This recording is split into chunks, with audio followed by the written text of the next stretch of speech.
জয় বড়মা। কদিন ধরেই না মনটা খুব টানছিল বড়মার কাছে যাব, বড়মার কাছে যাব। তাই আর দেরি না করে চলেই গিয়েছিলাম বরকে নিয়ে বড়মার কাছে। ভোর 5টার সময় আমরা রওনা দিয়েছিলাম বড়মাকে দেখার উদ্দেশ্যে। সকাল সকাল যাওয়াতে ট্রেনটা বেশ ফাঁকাই ছিল, তাই আমরা সোজা ট্রেনে চেপে চলে গেলাম নৈহাটিতে। নৈহাটি স্টেশনে নেমেই আমরা রওনা দিলাম বড়মার মন্দিরের উদ্দেশ্যে।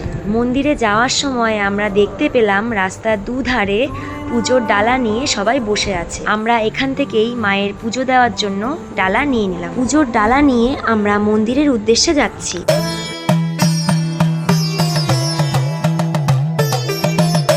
আমরা মায়ের মন্দিরের সামনে চলে এসেছি।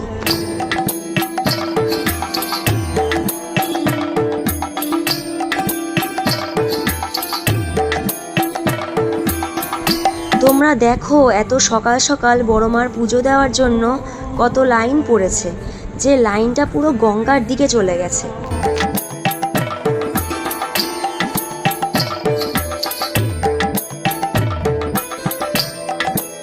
আর দেখো এখানে কত মানুষ তাদের মনস্কামনা পূরণের জন্য গণ্ডি কেটে মায়ের কাছে পুজো দিতে যাচ্ছেন।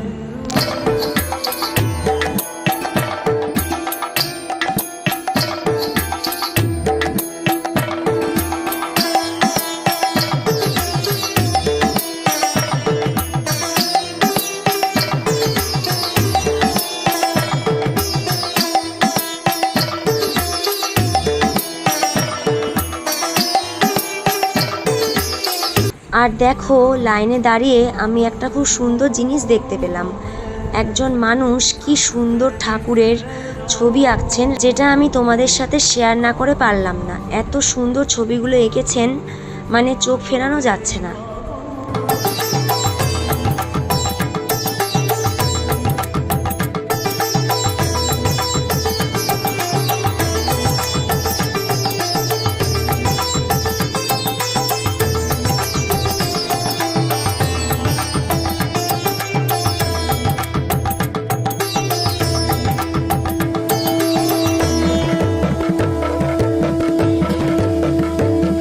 এবার আমরা একদম মায়ের মন্দিরের সামনে চলে এসেছি।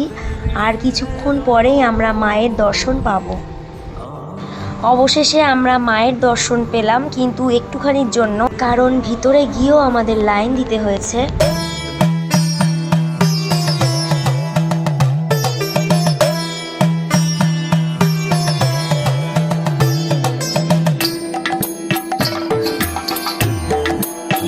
এখন আমরা মূল মন্দিরে প্রবেশ করলাম, আর মন্দিরে মায়ের এখন পুজো চলছে। আমিও আর কিছুক্ষণের মধ্যে পুজো দেব।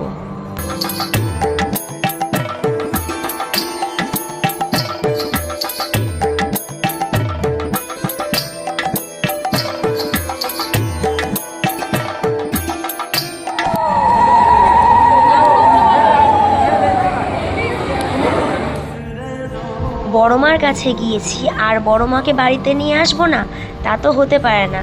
তাই বড়মার একটি ফটো আমি বাড়িতে নিয়ে আসলাম।